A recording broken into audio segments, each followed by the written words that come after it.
परमपिता परमेश्वर अपनी जो ज्ञान है वो 4 वेदों के माध्यम से हमें दिया है, और उन वेदों में जो मंत्र है उस मंत्र के माध्यम से हमें उपदेश देता है।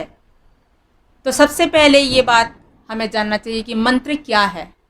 तो कहते हैं मननात् मंत्रः। जो मनन करने की जो चीज़ है, विचार करने की जो चीज़ है, वो मंत्र है।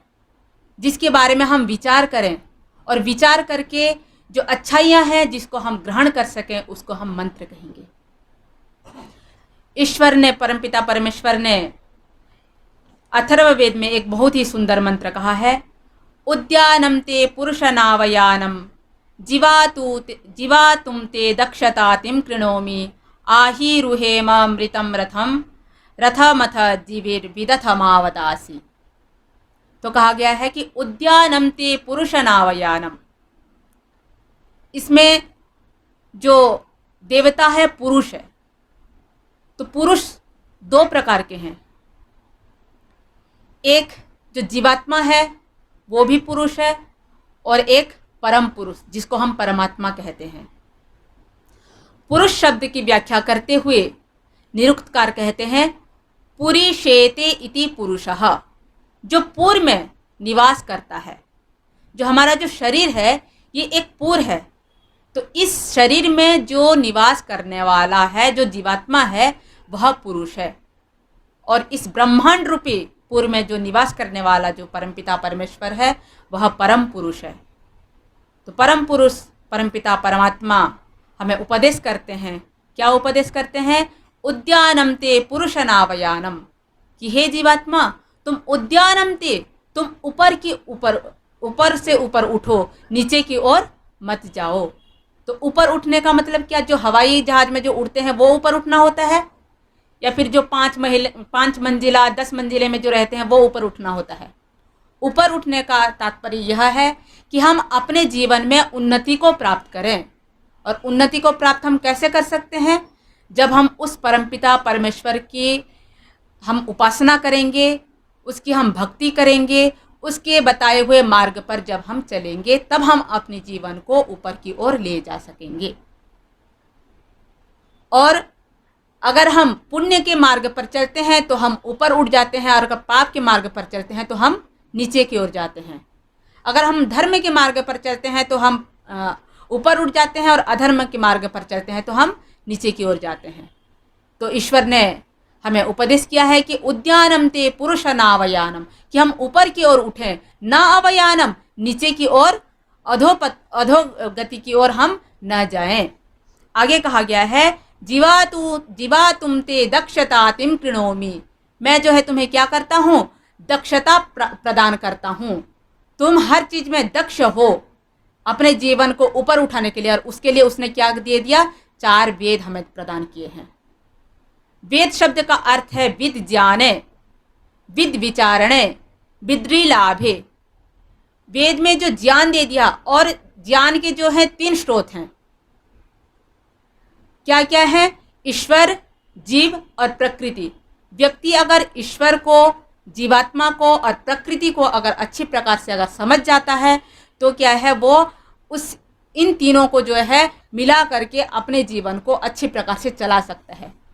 क्योंकि हम परमात्मा को क्या मानते हैं? कोई मानता है 7वें आसमान में, कोई मानता है मंदिर में, कोई मानता है मस्जिद में, कोई मानता है चर्च में। लेकिन परमपिता परमेश्वर जो है सब जगह कण कण में व्याप्त है। लेकिन अभी हमारे पिताजी चर्चा कर रहे थे कि परमपिता परमेश्वर व्याप्त तो है, लेकिन दिखता क्यों नहीं है? हम किसकी उपासना करें? और हम कैसे माने कि ईश्वर जो है सब जगह जो है विद्यमान है?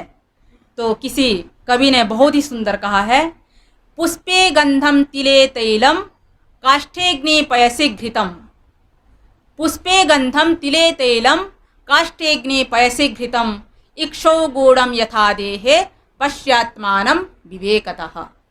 कहते हैं पुष्पे गंधम, फूल में गंध है, सुगंध है। आप लोगों ने किसी ने देखा है? नहीं देखा। फूल में सुगंध है, हम उसको क्या करते हैं? अपने नाक से सूंघ करके हम अनुभव करते हैं। परमपिता परमेश्वर ने हमें ज्ञान के लिए 5 ज्ञानेंद्रिय दिए हैं, श्रवण, चक्षु, नासिका, त्वचा और जिह्वा। तो इन 5 ज्ञानेंद्रियों से हम उसको अनुभव करें। तो कहा गया है पुष्पे गंधम, फूल में जो सुगंध है उसको हम देख नहीं सकते हैं, लेकिन हम उसको क्या करते हैं, अनुभव करते हैं। आगे कहा है तिले तैलम, तिल हम देखते हैं, लेकिन तिल के अंदर मौजूद जो तेल है, जो तेल है, उसको हम देख नहीं पाते हैं, लेकिन हम जानते हैं कि इस तिल के अंदर तेल निहित है। उसी प्रकार इक्षो गुड़म, इक्षु कहते हैं गन्ने को, गन्ने से हम क्या करते हैं, गुड़ निकालते हैं। तो उस गन्ने में गुड़ पहले से ही विद्यमान है, तभी हम उस गन्ने से हम क्या है, गुड़ को निकाल पाते हैं। पयसी घृतम, पय कहते हैं दूध को, दूध में जो है घी मौजूद है, इसीलिए हम उस दूध से क्या है, घी को निकाल पाते हैं। तो उसी प्रकार क्या कहा गया है, पश्चात्मानम विवेकतः, जो विवेकी लोग हैं, जो विद्वान लोग हैं, जो धर्मात्मा लोग हैं, अपनी हृदय में उस परमपिता परमेश्वर की क्या है, दर्शन करते हैं, उसका वो साक्षात्कार करते हैं। इसीलिए कहा गया है हृत प्रतिष्ठम यदजिरम, कि परमपिता परमेश्वर कहाँ रहता है, हृदय देश में रहता है। लेकिन हम कहाँ ढूंढने जाते हैं, मंदिर में जाते हैं, 7वें आसमान में जाते हैं। अगर किसी व्यक्ति को अगर ये पूछा जाए कि आप जीवन में क्या चाहते हैं, तो शायद ही कोई व्यक्ति होगा कि ये कहे कि मुझे दुख चाहिए। हर कोई व्यक्ति ये कहेंगे कि मुझे स्वर्ग चाहिए, मुझे सुख चाहिए। लेकिन स्वर्ग चाहिए, सुख चाहिए, लेकिन उसके लिए उपाय करने के लिए कोई तैयार नहीं होते हैं। तो स्वर्ग किसको मिलता है, कहाँ स्वर्ग है? तो चाणक्य मुनि कहते हैं यस्य पुत्र वशीभूत भार्या छंदानुगामिनी विभवे यस्य संतुष्टि तस्य स्वर्ग यही वही। कि जिसका पुत्र क्या है, वशीभूत, अपने पिताजी के, माताजी के, दादाजी के, जितने भी बड़े बुजुर्ग हैं उनकी बातों को मानने वाला हो। भार्या छंदानुगामिनी, जो पत्नी है वो घर के जो मर्यादा है उसको पालन करने वाली हो, और अपने पति के हर धर्म कार्य में साथ देने वाली हो। भार्या छंदानुगामिनी विभवे यस्य संतुष्टि, और जिसको क्या है, अपने धन दौलत में संतुष्ट, जितना है, जितना परमपिता परमात्मा ने दे दिया उतने में ही संतुष्टि हो, तस्य स्वर्ग यही वही, उसका स्वर्ग यहीं पर ही है। व्यक्ति अपने दुख से दुखी नहीं रहता है, व्यक्ति दूसरों के सुख से दुखी रहता है। कि उसके पास बंगला है, मेरे पास बंगला नहीं है, फिर क्या क्या होता है उसमें, फिर लालच, लोभ जो है घर कर जाता है, और लोभ से फिर क्या होता है कि फिर वो गलत काम करने लग जाता है। लोभ पापस्य कारणम, लोभ जो है सभी पापों की जननी है। इसीलिए क्या है, हमें जितना परमपिता परमेश्वर ने दिया है उसी में ही हमें संतुष्ट होना चाहिए।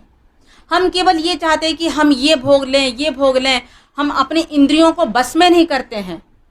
हमारी जो आँख, कान, नाक, जितने भी इंद्रियां हैं, हम ऐसे प्रयोग करते हैं कि परमपिता परमेश्वर ने हमें जिंदगी तो दे दिया है, बस खूब भोगो, क्योंकि कहते हैं खाओ पियो मौज उड़ाओ, केवल यही सोचते हैं। लेकिन ये नहीं होना चाहिए।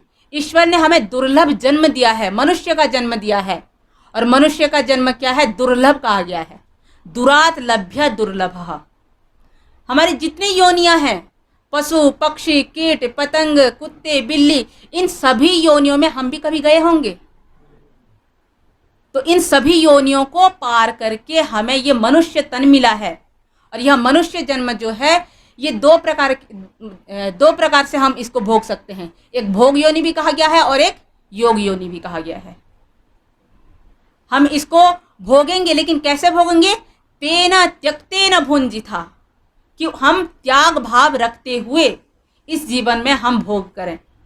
हम एक तो क्या होता है कि हम ये सोचते हैं कि ये जो है ये मेरा है, मेरा मतलब कि घर है, ये हमेशा के लिए रहेगा। जब हम ये सोच लेते हैं तब क्या है, हमें दुख होता है।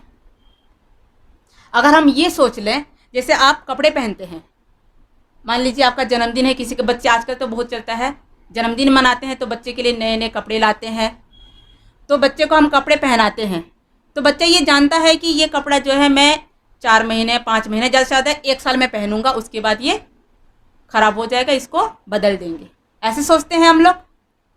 तो क्या है, जब हम ऐसे सोच लेते हैं, अगर कपड़ा फट भी जाता है तो हमें दुख नहीं होता, क्योंकि हम अपने मन में हम मानसिकता ऐसे बना लेते हैं कि ये खराब होगा ही होगा।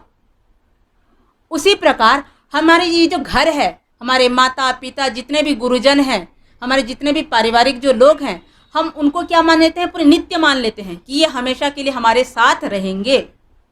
जब हम ये सोच अपने मन में बना लेते हैं कि ये हमारे साथ हमेशा रहेंगे, तब हमें क्या है, दुख होता है। इसीलिए हम इससे ऊपर उठें।